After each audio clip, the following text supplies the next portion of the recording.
Oscar Bevis for the Stomping Ground, powered by Wow Hydrate and available on the DAZN, Mr. Ben Shalom. Good to see you, mate. Joins me. Good to see you too. Very good to see Liam Cameron and Ben Whittaker on a fight poster. I know we spoke a couple of times about a couple of trip-ups that there might have been, but we're here. Got the rematch Easter Sunday. If you can, just timeline from the start of the negotiations to now and how we ended up with this date, the venue, and finally these two getting it on again. No, it's glad it's on. Look, it was a crazy night that night, wasn't it? Definitely for us, obviously, with what happened with Ben Whittaker and Fraser Clark, and I think straight away we wanted the rematch, but we were just concerned as to when could we do it, when would Ben be fit, when would he come back, and I think Liam signed with Queensberry that night, which obviously can make things more difficult. It did at times, but at the same time, I think you've seen in the past month or two, you know, we're trying to, especially with Queensberry, we've been working with Matchroom now really well for a while, especially around the Eubank Ben fights and different fights that we're making. But past couple of weeks, we've managed to get quite a few fights done with Queensberry. So that sort of, I think, once the ice was broken and I think a few fights were on the table, it became a lot easier. But this was the fight that we always wanted. We thought we made it a few months ago. It obviously wasn't quite there. Went back in, and then I think everyone got what they wanted in the end. So, look, I'm delighted for the fighters because both of them wanted it, and obviously to be sat on the separate side to Liam Cameron, you know, I just wanted to say that for Liam, you know, this has been life-changing. I remember when we were choosing him for the opponent on October the 12th, and I just watched this Lyndon Arthur fight, and I couldn't quite believe it, you know, after what he's been out with and how long he was out. And so it's just it's an amazing. These stories only happen in boxing. So to see him turn his life around, to see him have a huge opportunity is nice as well. And he's, whatever happens in this fight, you know, his career is going to be massively better off for what happened on October 12th and then headlining now on Sky Sports. And for Ben Whittaker, this was the fight, and this was the fight that he wanted. So to deliver it for him to now have his opportunity to put things right on the biggest stage is great as well. So all round, really happy that we managed to get the fight done. I mean, we've spoken about all the buzzwords a million times, the quit, injury, and all that. So I won't go over that. But just on the way Ben handled things, do you look now and think it was right of Ben to kind of go radio silence? I just spoke to him about it just then. He said, I was always going to do this, by the way. Yeah. He never thought about coming out, you know, putting statements on Instagram and going on Sky and reviewing it. But do you think it was right for Ben to go radio silent? Yeah, to be honest, Ben does things his way, and that's what's got him to be, you know, so much interest around his career so quickly. But to be honest, there was so much that went on and in camp and things like that. I think he just needed a reset. I think sometimes in life when things are going so well and things are, you know, you couldn't quite believe how big he was after such a handful of fights. He's never been in a big fight, and the media attention he had following him, you know, that happens in life. And I think boxing is one of those sports that will bring you right back down to earth, and it certainly did. And I think I'll look back on this and he'll look back on this and be grateful for it, because there's not many harsher lessons in life than that. And I think he needed time. I think he wanted time. I think that he wanted time to get back in the gym and focus back on his boxing. And I think he mentioned it up there. That's what got him here. And that's what he needs to go back to. He's an unbelievably talented boxer. He's a great person. He's always loved the underdog story, so I know that if it wasn't him involved in the fight, he would actually have a soft spot for Liam Cameron. So I think he just wanted some time to reassess what had gone wrong, why was it going wrong, and I don't think he was happy, never mind with his last performance, but just how things were going and in the ring. And I think to see him so focused since we signed him, I've never seen him back locked in, focused. And he'll have news on his team soon and where he's at with that. So, yeah, a couple months out, 3 months out, recovered physically, and now ready to go. And I'm just delighted to see him fired up, ready. Sometimes that can be the making or breaking of you, something like that. And most people will never be able to relate to the amount of scrutiny and criticism and abuse at times that you receive in that situation. And proud that he's come through it so well, and looking forward to a massive fight. Yeah, I know the decision will ultimately lie with Ben because he's the one who does the pads, he's the one who shuts the gym door and puts the mileage in. But do you speak to him about teams that might suit him, people you know in boxing, and go, just go to this gym, have a try, see what you think? Have you spoke to him about that, or have you just gone, look, this is your decision, go to 100 gyms and see what you fancy? Or have you put to him, I don't know, this trainer might work, listen, I change think a location? Sometimes it's crazy though, because professional sport's so different, and sometimes it just takes something to happen. We have had discussions, and everyone's been discussing it, particularly since the fight. Sometimes when things are going so well, it's hard to have that conversation. And so, as I say, looking back, I'm probably going to be very glad it happened in such a weird way, but just in a way of such a harsh reminder of what can happen in boxing at any point, and to have it this early on in his career. And yeah, there's been a lot of talk, and he's been able to go back and work out what went wrong in terms of his performance. But I'm excited now because he's a phenomenal talent, and with the right team behind him and with the right mindset, he's going to go right to the very top, and it will begin on April the 20th. How does the fight go? Look, I'm not going to talk too much. I find it funny that Liam was like, I'm going to be dirty.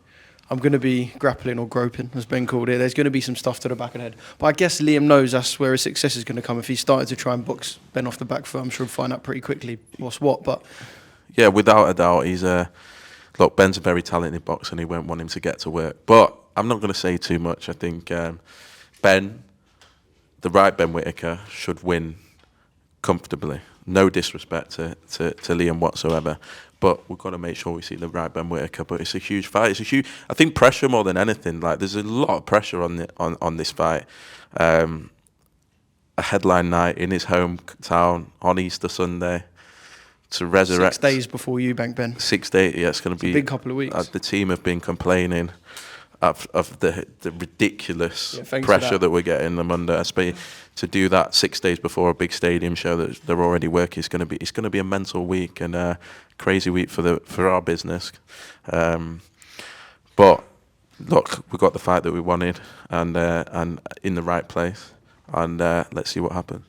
Just on the undercard, return for Big Fraser. You got the Soldier back involved against Tyler Denny, and Lee Cutler Sam Megan is pretty naughty fight. A good little undercard assembling as well. Yeah, look, Midlands is where it's at the moment. So much talent. Would love to have been there before. You know, Ben was going to headline before we went to Saudi.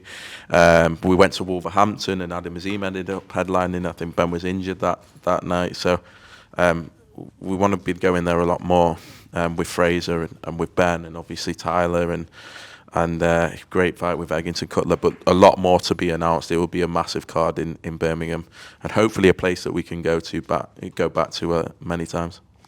Right, let's talk Joshua-Bakole. Yeah. Did you jump the gun? No. You know what it was? I got to rate Spencer Oliver's enthusiasm. Yeah, it was Spencer. That's it. You know what? It's done. Yeah. We've got the announcement we wanted. So what he did, I know Spencer well. He's a good friend outside of boxing, and I can see him speaking to Martin, and I'm thinking, what's going on here?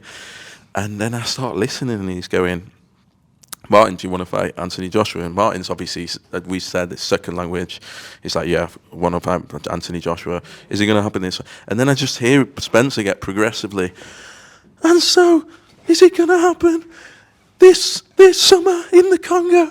And I'm thinking, fucking hell, what's going on here? And obviously, even got a date for it. No. May the 2nd. I know that May the 2nd's done. Obviously, by the way, just to caveat, it is a fight that we want, and it is a fight actually His Excellency wants, and it's communicated that and all that. But I'm hearing, bloody hell. So I'm here, and I know what Spencer's doing, and he's going back every time to get like that sound bite. Then he comes over to me and goes, I can't quite believe it. Well, Martin's just told us the massive news, the big news. Ben Shalom, we're going to Congo. The fight's done. And I was like, Spencer.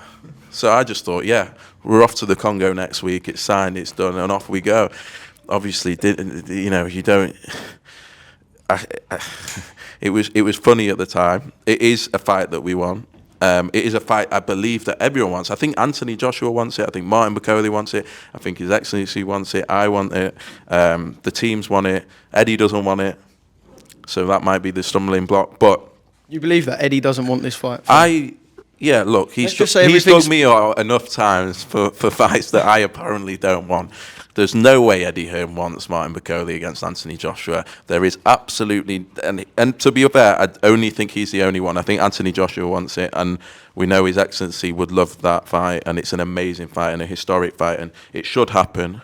And hopefully Eddie can put, he's giving it out around a lot of fights. Hopefully he can be the last piece in the jigsaw, I guess. I feel like that's where it's at.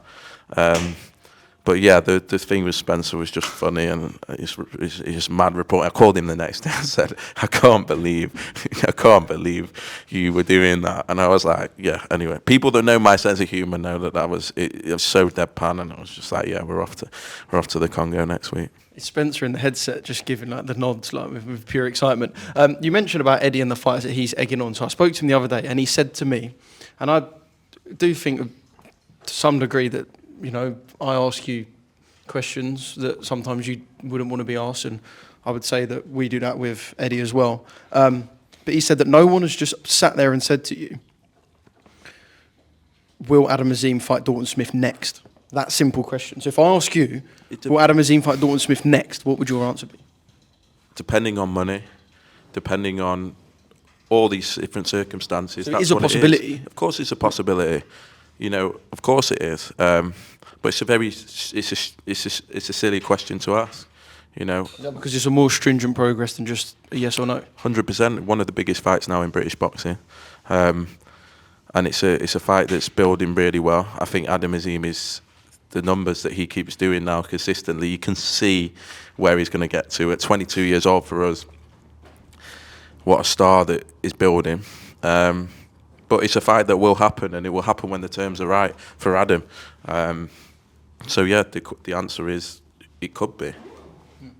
Would you make of Frank's heavy impact beginning on DAZN?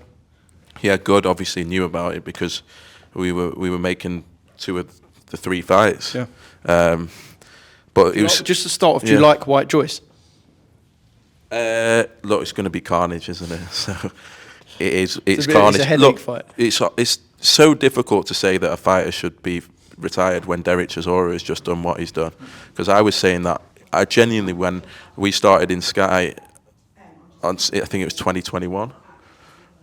There were conversations in the office around, no, Derek surely has to retire, and that was just from people that cared about him, that have worked with him so long.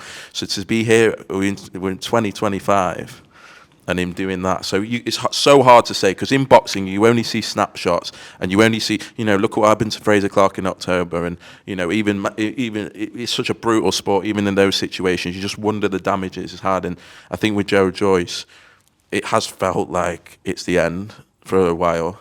But as I said, it's so hard to put that on another man's career. And I think the Derek Chisora rule now will always teach me that, maybe I could be right, I could be wrong. Like, I don't know. And Derek's gone on and done that. So who knows with that fight? But obviously, from our perspective, delighted to get the Richard Riakporhe fight over the line, and Jamie TKV, 2 huge opportunities. And good to now, hopefully, have put the sort of Queensbury boxer beef behind us. We've made 4 fights now in the past month. Lee, and we'll take credit for them all, I'm sure, as his new role at Queensbury. But delighted to sort of seem to have put that behind us. Making 4 fights, Raven Chapman against Karras, to add to Whittaker, Cameron, and the 2 fights on that card. So it's good, and the right fights are getting made. So yeah, it seems like Matchroom was sorted, and Queensbury is on its way. I'm sure you and Lee are friends deep down. Just on Riakporhe, I feel like it was kind of forgotten about. We had the cinema clip, which I'm going to say was maybe back end of 2023. But obviously, time moves so quickly in boxing. I feel like that fight was kind of forgotten about. And now we're seeing it. We'll see them together. Been a couple of words, couple of mentions of some previous relationships and other stuff that's gone on. I think there's a bit of excitement building about that now. Yeah, and look, it should have probably happened at Cruiserweight, but Chris Billy-Smith had other ideas and beat them both. And so people forget that, and he did a huge amount of damage to that British Cruiserweight division in terms of just going straight through it, beat everyone. But I always felt like they were both naturally a lot heavier than Cruiserweight. You know, sometimes you see what they have to go through behind the scenes to make the weight. So they were destined to end up at heavyweight, and it's great that fight happens. It's very, very. We still don't know Lawrence at heavyweight. I know we've seen one fight, and we definitely don't know Richard's first fight at heavyweight. So it's a great fight, and you know the offer was really, really good. And so just delighted for the opportunity. I'm a fan of that card. Savannah Marshall, obviously she put a statement out saying that, just expressing her disappointment really. I saw her and Fran as well, and they both said there was nothing sorted by the time they landed at the press conference for the Jonas Price card. I know Fran's now got a fight on that card, but Savannah doesn't. So in your words, what's been the kind of hold up, and what was the... Look, first of all, I don't speak to the fighters directly. I'm speaking to Mick, and I think all it was on that one is our budget. What Savannah wanted, she wanted a return fight, obviously building back to the Clarissa Shields fight, having been with the PFL, and our budget couldn't match up to her expectations on that particular night, and so it was frustrating to see. You know, Savannah is someone that joined us, and we headlined with her the first time, and we built her from basically the middle of the cast to headlining in Newcastle and built into a star. And I remember the blood, sweat and tears of filling up the Newcastle arenas, and it was an amazing journey, an amazing story, bringing Clarissa over. The big Savannah-Clarissa fight, massive investment, massive paydays, then did the Undisputed, then Savannah went to PFL. So obviously I was disappointed to see that, but communication maybe... I think that's all that was, but I was with Mick on Wednesday, and we're looking now at a different opportunity, not on that just card. At the end of that relationship? No. Look, I had a long relationship with Mick, and look, fighters sometimes, you know, they want things and this and that, but we feel we've done a really good job and a lot for Savannah Marshall, and she's returning now from the PFL, and we will look at an opportunity with her. Yeah. Final one, was you surprised to see Anthony Yarde and Frank Pally ringside? No, I think it's good, and you know, whether fighters are with this promoter, that promoter, obviously we made the undercard for the Eubank Ben with Matchroom, and it was good to see Anthony Yarde back. We wanted to make that Joshua-Bakole fight for so long, and I tried with Queensbury for a while, and so with the relationship now in a better place, especially with others in Queensbury, I think we're trying, hopefully, to get towards the end of the promoter beef and the promoter politics, just because, you know, it is providing a lot of opportunities at the moment. It is always what we wanted, and I think it's just taken a while, and hopefully, you know, we do get to see that Bakole-Yarde fight at some point. Could you have signed Anthony Yarde, though, to a promotional deal? Look, I think our priority has been Josh Bakole. I think so. But ultimately, as long as the fight happens, it doesn't really matter. That we'd like to see that fight. Josh Bakole got a huge fight on February 22nd. His focus has always been the world title, and when Anthony Yarde, it was a purse bid, if you remember the old situation. When Anthony Yarde pulled out of that bid at the time, it made it very difficult, because Josh and us is world titles, and that's where the Willie Hutchinson fight happened, and then the Callum Smith offer. So hopefully it comes back around, but the focus for Bakole is world titles.